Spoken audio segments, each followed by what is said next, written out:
Assalamualaikum and good day. My name Mohammed SYAHMI ERZA bin SIMIN. My matrix number BB20103.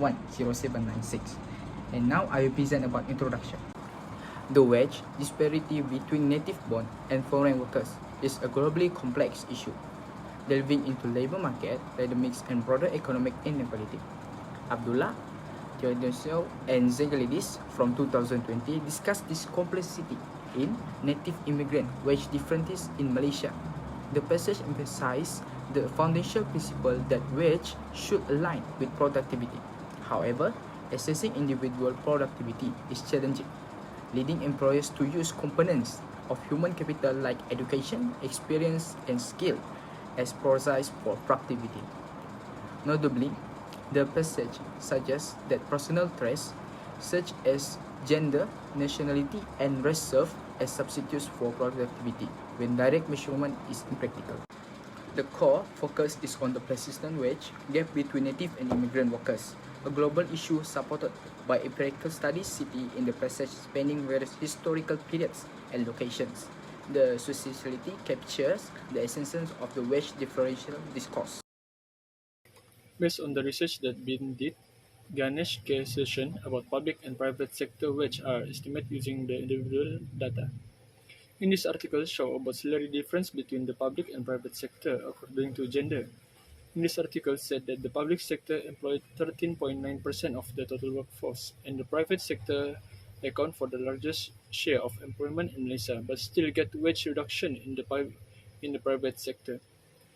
As you can see, it already show that the public sector earn more premium wage than the private sector without evaluating human capital.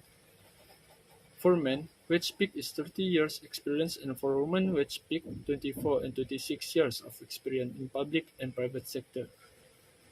The salary gap for the public and private sector worker for men and women is 36.9% and 56.2% respectively. The public sector salary is higher than the private sector. As we can see, this happens to academic qualification factor that can affect the salary level in the public and private employment sector. As many 19% more men and 31% more women in the public sector have an upper secondary diploma, SPM or higher compared to the private sector counterparts college. Next, based on the research that been done by Marcia M.A. Shafgans about ethnic wage difference in Malaysia, parametric and semi-parametric estimation of the Chinese-Malay wage gap. In this article show about ethnic wage difference in Malaysia. Based on table 3, ethnic groups experience return that increase or to higher education. For Malay men, the return to primary and upper secondary school is 6% and 18% respectively. For Chinese men, the returns to primary school are significant with estimate point equal to 2, while the return to secondary school is 16%. Return to primary and secondary school and above for Chinese women is 10% and 8% respectively. Whereas for Malay women, returning to primary and upper secondary school is not significant, with estimate point equivalent to 4% and 5% respectively. As we can see in this article, the return to high school and above is no significant difference between Malay and Chinese men. However, for women only, the Chinese see their wage increase significantly by higher educational attainment. And for men, the educational attainment up to primary school is only beneficial for Malays. This should be avoided because there is discrimination between ethnicity that cause change in wage between race. Besides that, based on the research by Muhammad Daniel Abdul Rahman, Muhammad Yusuf Sari, Manfred Linzen, and Arunima Malik about skill and ethnic wage inequalities within the global value chain, and evidence from Malaysia. In this article, tell that how important work skill are in the employment sector. Work skills are very important because every firm wants workers who are skilled in a certain field to be able to handle a job well. Empirical evidence by Meshi and Vivarelli show that income distribution in developing countries worsen when trading with developed countries. Next, this article tells about effect of ethnic group to trade liberalization on wage inequality. They are ethnicity that discriminate against laborers from different races. They discriminate in terms of wage. For example, there is comparison of wage distribution between trade regimes. Chinese earn $25.19 per worker, while Malays and Indians earn $21.18 and $25.09 per employee each in revenue from export to TPPA. Although Chinese and Indian salaries are not too different, however, the Chinese are the most profitable with the highest and positive tail index, revealing that most of which are distributed to the Chinese. It is clear that this greatly affects the national economy and should be disposed of so that it does not become a tradition. Other than that, based on the research by Enge, Henze, and Elke Wolf about the intra-firm gender wage gap, a new view on wage differential based on linked employer or employee data. The main focus of the article is to analyze the gender pay gap in specific company, departing from a wider industry or national level study. The study relies on linked employer-employee dataset, combining information about individual workers with corresponding data about their employing firms. This integrated data approach enables a more nuanced investigation into the factor contributing to gender-based wage difference within the unique dynamics of each firm. As we can see, information about work is very important because it greatly affects the employee factor. Individuals should be wise in choosing a job because it affects in terms of atmosphere, facilities, salary, and so on. Lastly, based on the research by Muhammad Nahar Muhammad Arshad, Gaira Ruzami, Madgani about returns to education and wage differential in Malaysia. In this article, tell about labor wage difference based on the education. As we can see, every academic level have different wage level. The return to education increased from 6.1% at the lower secondary level to 16.9% at the upper secondary level. The average return is the highest at the upper secondary level. The rate, however, decreased at the post-secondary level to 10.68% and then increased again at the university education level to 11.48%. That is why we must have a high academic qualification in order to get a high salary and be able to live a good life. In this era, academics is very important for us to get high job opportunities, and not only that, it can also affect the salary according to the appropriate hospitality. Assalamualaikum warahmatullahi wabarakatuh. My name is Muhammad Farhan bin Badrul Hisham. My number metric is BB2210532. Today I will explain my title, that is factor of wage differential between urban and rural in Malaysia. The first factor in the difference in wage between urban and rural areas in Malaysia is urban planning. In Malaysia, urban development is concentrated in certain states, leading to varying levels of development. For instance, Kelantan has 47% urbanization, Penang has 93%, while Selangor, Kuala Lumpur and Putrajaya are fully urbanized. This results in a significant income gap, with urban workers earning a median salary of 2,430 ringgit compared to 1,520 ringgit for rural workers. Second factor is education. Education also contributes to the income divide. Higher education levels, particularly tertiary education, correlate with higher salaries. In 2010, areas like Putrajaya and Kuala Lumpur had higher percentage of the population with secondary and tertiary education. Although starting salaries for certificate holders and those without higher education are similar, the increase in income for well-educated individuals is more pronounced. Next factor is internal migration. Internal migration plays a role. As individuals seek higher paying jobs, urban areas like Kuala Lumpur attract highly skilled workers, leading to over 60% of workers being born outside the area. Migration is driven by the desire to improve living standards and access more job opportunities. The fourth factor is the type of work. The type of work available contribute to income differences.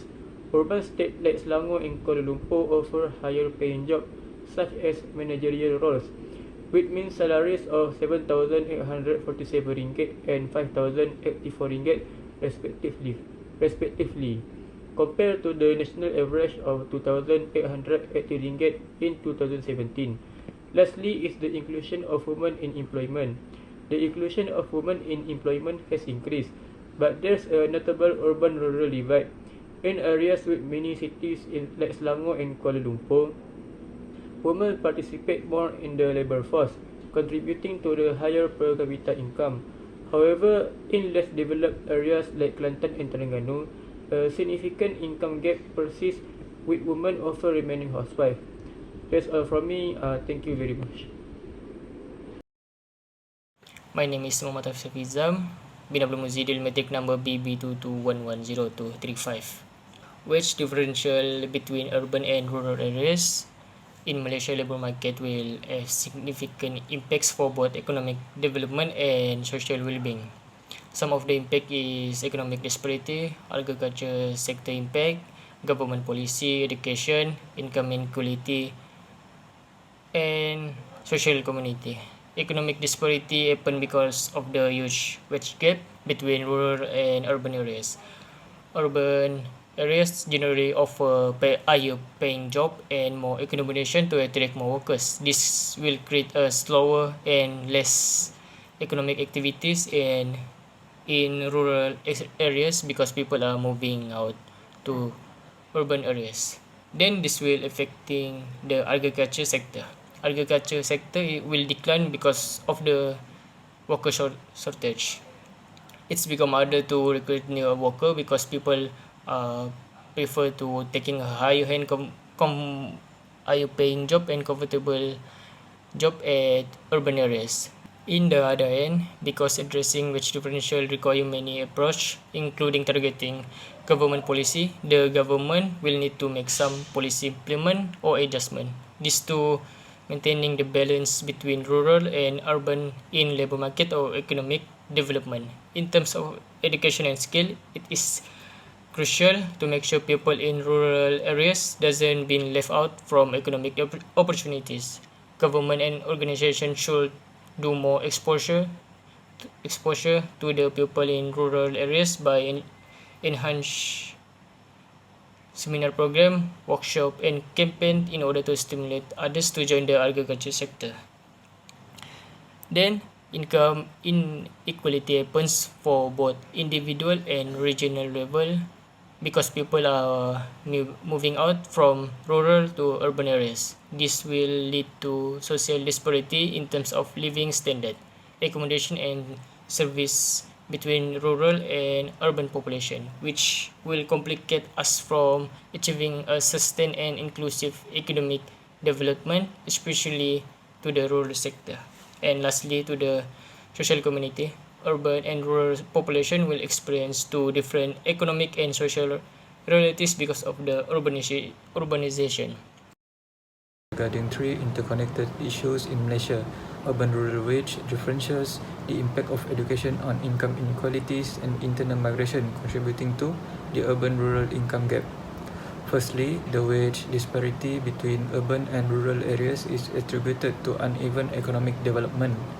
To address this, a balanced and inclusive approach to urban planning is recommended. The government should invest in rural development, focusing on infrastructure projects to improve living conditions and attract businesses. Targeted efforts such as tax breaks should encourage industries to establish themselves in rural areas, creating job opportunities and reducing migration to urban centers. In the education sector, regional disparities in educational attainment, with the capital leading in higher education percentage. Higher education is seen as a driver of economic growth and individual prosperity, with a clear correlation between education levels and income. To address the income gap, policy recommendations include incentive and facilitating access to higher education, particularly in regions with lower educational attainment. Scholarships, financial aid, and targeted educational programs could encourage more Malaysians to pursue advanced studies.